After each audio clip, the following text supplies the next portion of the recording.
All right, we're in Walnut Creek, and this is an exclusive. Two Aussies. I mean, Devin, you do a lot of interviews, but have you ever done an interview with your dad? No, I haven't. Yeah, exactly. And so, Dave, yeah, maybe start with you. I mean, it started on the Peninsula. Actually, for you, Pago Pago. Tell people what Pago Pago is. Pago Pago is a village in American Samoa. It was where born in 1971, June 1st. I'm an island boy. Most of my family's from Pago Pago. We moved around a lot. Last time when we left the island, we were in Tafuna, which is right by the airport. When we came out here. Right, and then I think down to Long Beach, and then to Samoa. I mean, not Samoa, up to San Mateo. Right. And yeah, Devin, what are your memories of growing up in San Mateo? Well, my parents, they separated when I was at a young age. So, I mean, a lot of my memories from San Mateo are just my family from my mom's side. And then I have a lot of memories just around the Bay Area, just because we moved around a lot too in the Bay Area. We started out in like Rose City, and we went from actually Burlingame to Rose City, then Rose City to Rose Shores, and Rose Shores back to Rose City, and then to Newark, and then to Pittsburg. So kind of all over the place. But my memories back in San Mateo is always with my mom's family and all my cousins and nephews. This is Team Asiasi, but that's the PETA mob. Yeah. I met your mom as well. And then Dave, you wanted to set the record straight of why you moved to Pittsburgh. Well, I think it was self-explanatory right there. I mean, the fact is that the reason why we moved around so much is because when me and Devin's mother split when he was young, like around 3, we basically we were getting our families started, so basically I would be, my job was mainly in the Peninsula, but I would move him from Redwood City to San Mateo as far as like growing as well, because I was having my kids as well. As you see, I have 4 other kids. Yeah. So it came down to that natural fact of economics.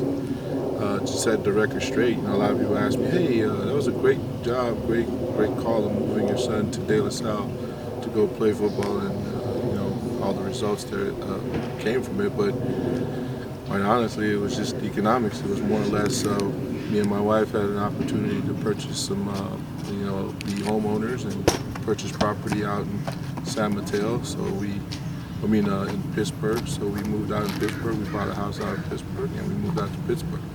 And being that Devin stayed with us most of the time, because his mom agreed that he would stay with me during his time school district wise. Me watching over his school and making sure that he's doing his grades and things like that.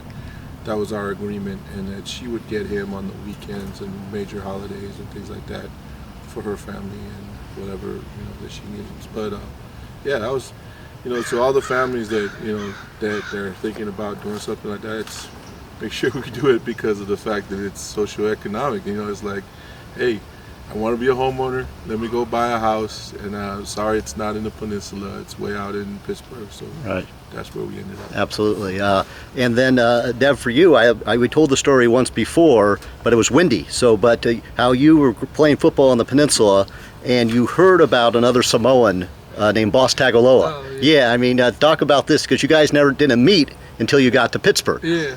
I mean, just from mutual friends. Actually, his cousin, one of my friends, Marcus Piney. I just heard from my friend Marcus about his cousin, Boss Tagaloa, and he's just this big dude. He's going to go to De La Salle.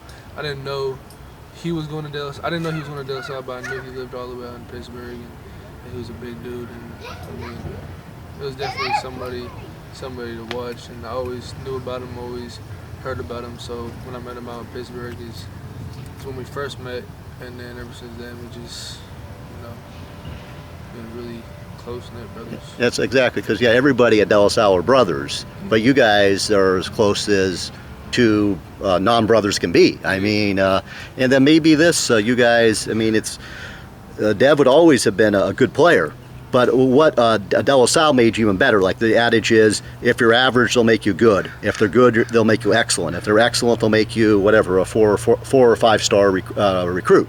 And that's what happened to you. What are some lessons that you learned at De La Salle? I just learned a lot of lessons. It's not even only stuff on the field. I think the most important lessons were off the field. You know, how to act, being a class act. You know, knowing how to hold yourself and act around the public. You know, just becoming more of a man. You know, just a man is a person with the integrity, a person of faith, and a person of scholarship, and that's what that school, De La Salle, really implies. So, you know, it wasn't really.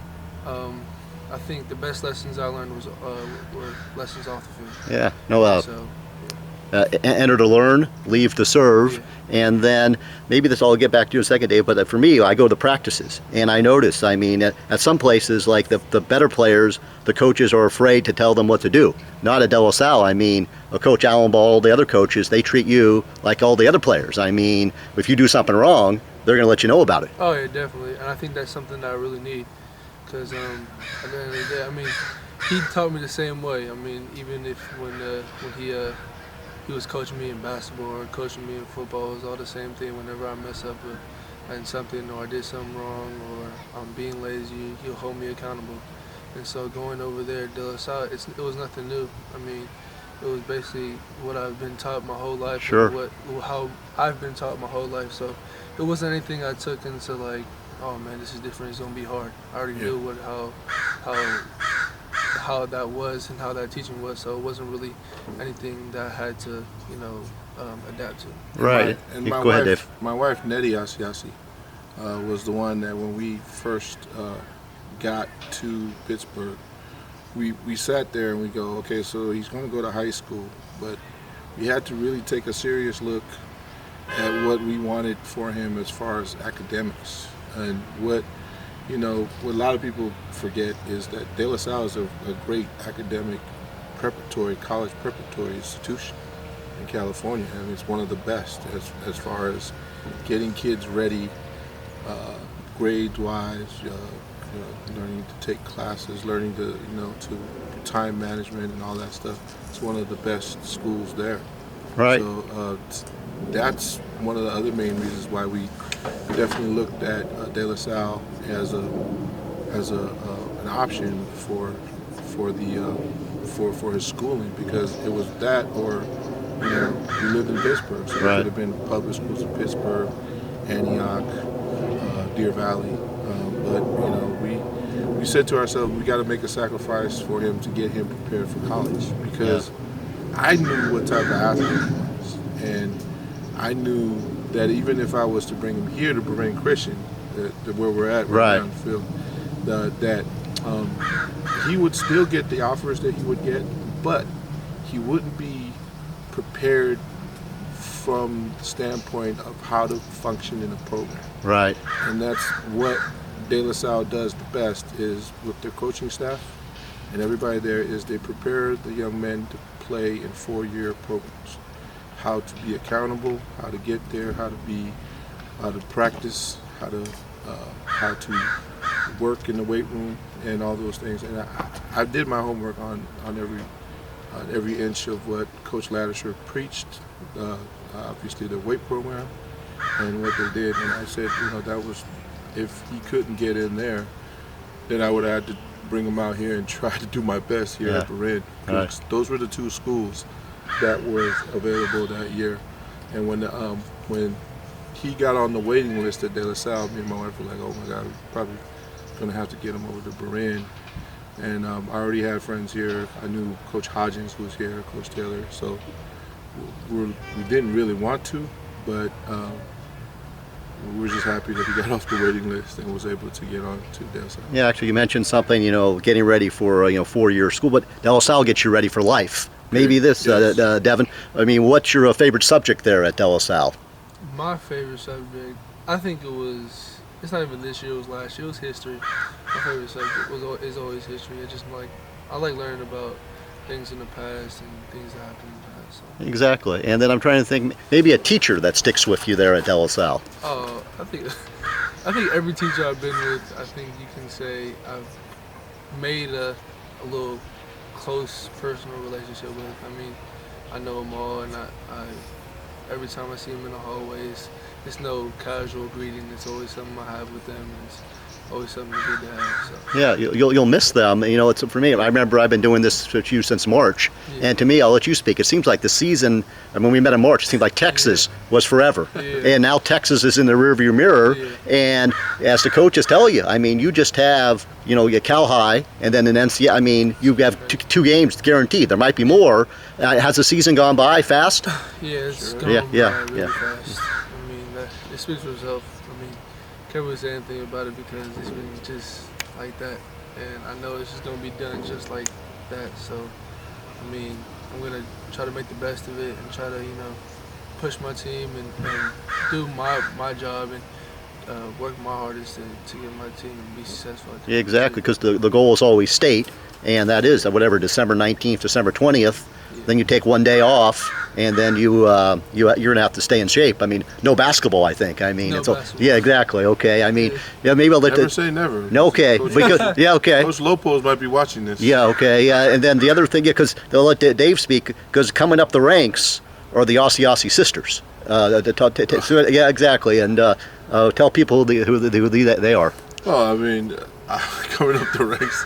Well, my daughters are now in middle school. So Nevaeh is the oldest one, and Nayana is 5th grade. So they're 5th and 6th grade. So Right. I mean, they're a little bit behind, but we're hoping for them to go to Carondelet. We have a lot of good friends have given us great insight.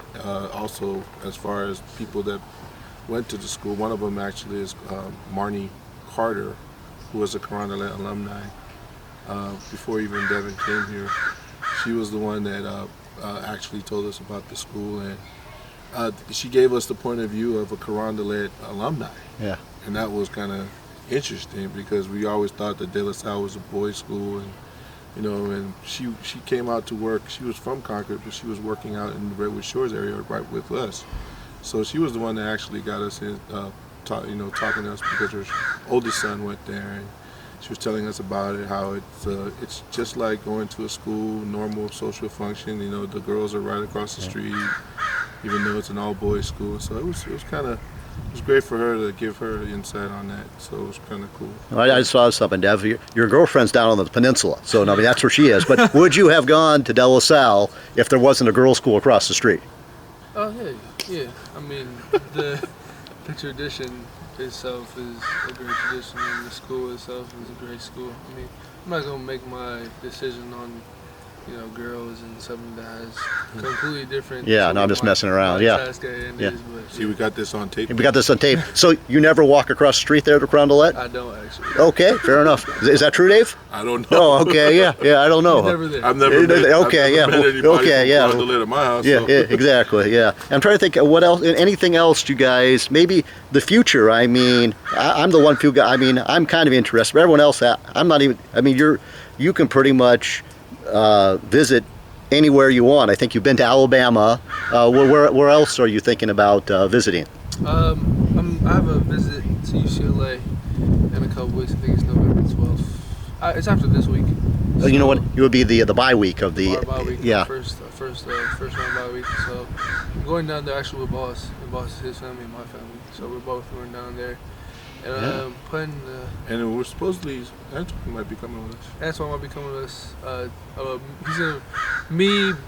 Boss, and me and Boss are planning to take Damon and Antoine to one of our visits because those are one of our closest friends. Yeah.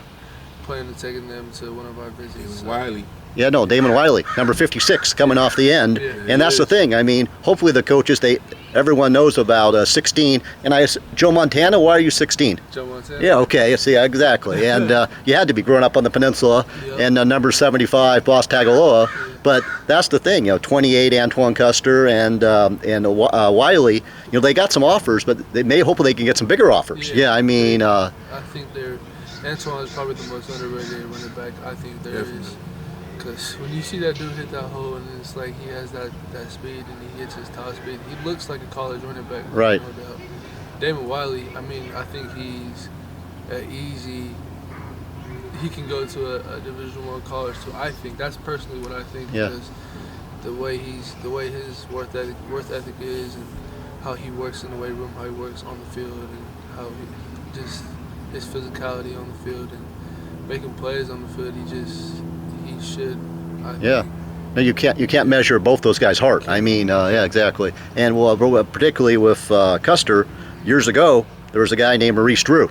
Yep. Now Maurice Jones-Drew, and particularly UCLA gave him a chance, but he wore number 32. Yep. Because you know about this, every team, and so you don't. Yeah, because every team that Didn't draft him. All 32 teams, including Jacksonville, who got him in the second round.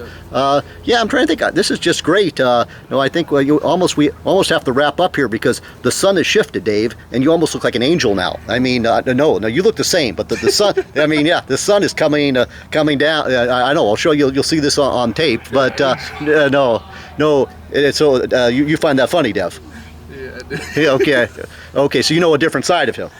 Oh man, I know every side. Okay, and I'm trying to think. Maybe how do we wrap up? Do you guys have any final words?